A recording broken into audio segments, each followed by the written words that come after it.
Welcome back to Art with Miss Trese. We're going to do something that we've done before. It was in a previous lesson. We drew a crab. I think it was 2 or 3.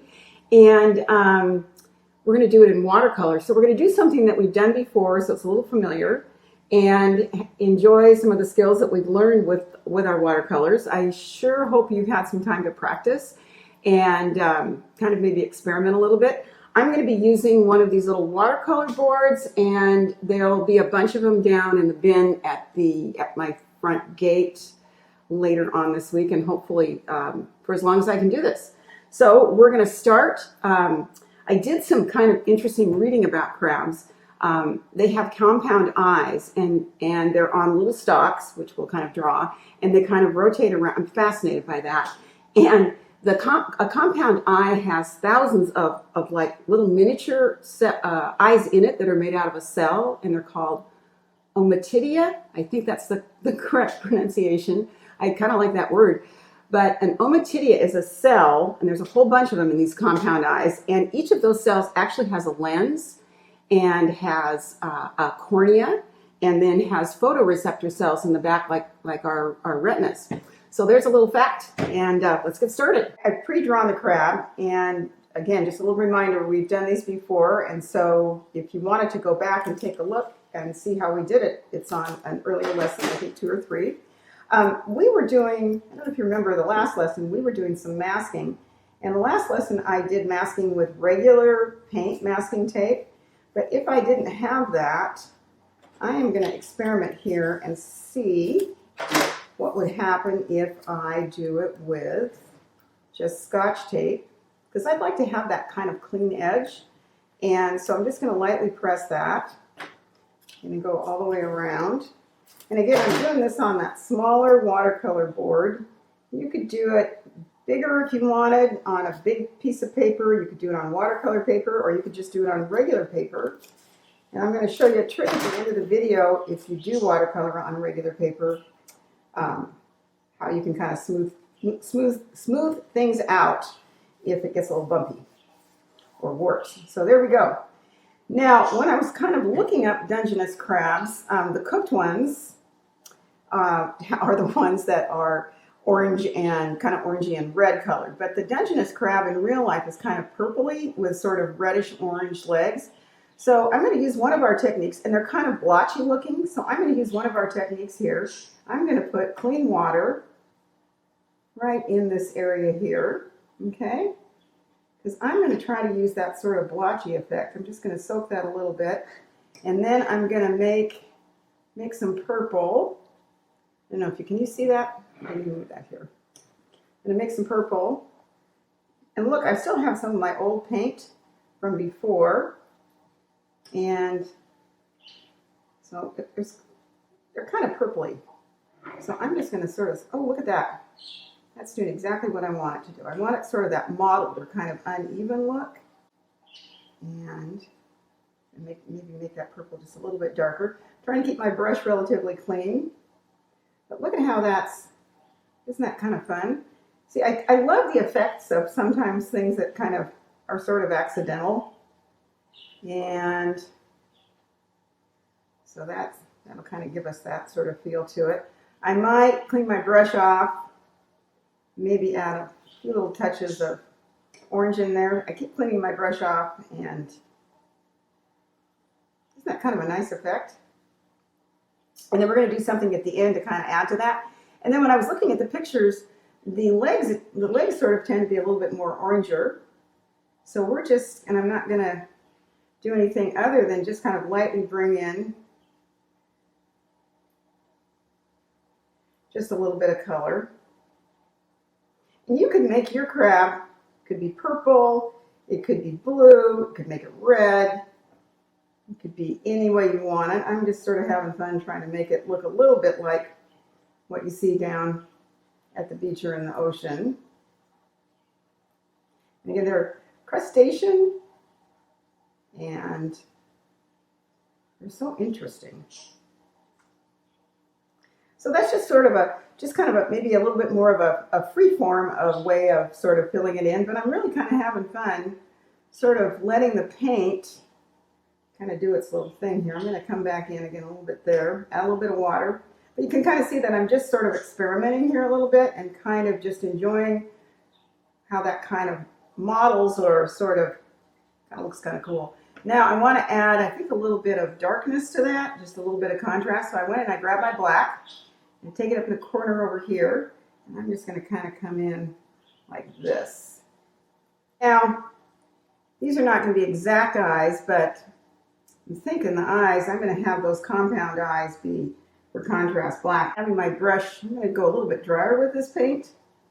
And I'm using my paint rag to give me the right amount of water and the right amount of paint and that nice point on the brush. And remember, you can always go darker. Look at that. You can always go darker with watercolor. It's really hard to go light.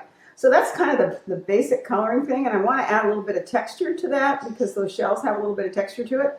And that's when our sponge comes back in. So I think what I'm going to do with that is I'm going to maybe make a little bit of gray, just for contrast. And the gray, the way I'm making the gray is I'm just making that black pretty weak. And I'm just going to barely kind of touch it over the sponge like this. Wash my brush off, put it down. And now, look at that. That kind of gives me just a little bit of texture there. I'm going to take a corner of the sponge. So I liked how that worked. I'm going to kind of come back in and do that again. I might let it dry for a little bit. I'm doing it while it's wet. I'm going to let it dry for a little bit and maybe come back in a little bit later. I'm going to kind of touch a little of that sponge in these areas here. Here's a little trick that I learned from my dad, and I think a lot of other illustrators do this too. I grabbed my handy dandy hair dryer and I'm going to put it on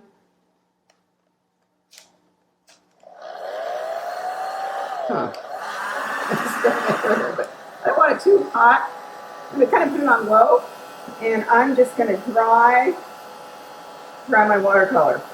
It's kind of a little tricky way to do it, but if you want to, you don't want to wait around for things to dry, you can use your hair dryer. I'm not doing it too hot. Feel if it's dry. There we go. So I dried it a little bit. I'm going to let it dry a little bit more. And now I'm going to do a little bit of work on the background around my crab. And what I'm thinking of doing here is I'm going to take some of that green that I saved from one of the other times. And I'm going to do a little bit of seaweed. I'm going to have seaweed sort of, I'm going to come right up and go over my tape area, so you can see, and I sort of have it underneath the crab, maybe a little bit, it could kind of go over. This is a little whimsical, it's not necessarily realistic. And I'm just sort of letting this paint, I love the contrast, I love the way watercolor can just have all these little accidents happen and they just work really well. And again, it's easier to go darker. It's really hard to go light. And I might come back in just for fun and just kind of play around with a little bit of texture to add to my picture like that with the tip of my brush. And remember, we've got our Q-tips.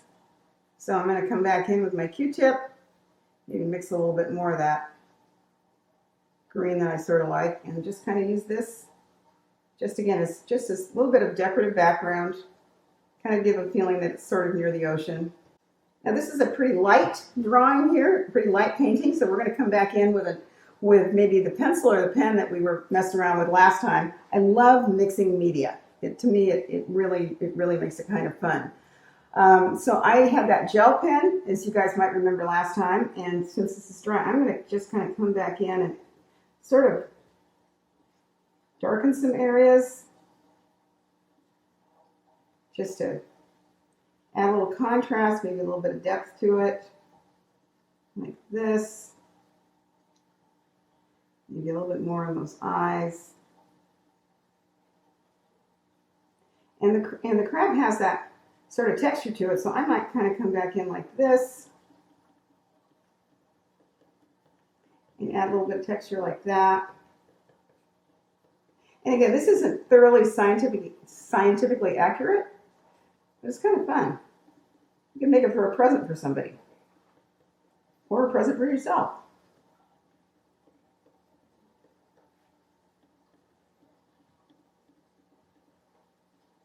And then what I might do is I might decide, aha, I might put my name on this, but I'm just going to put my initials.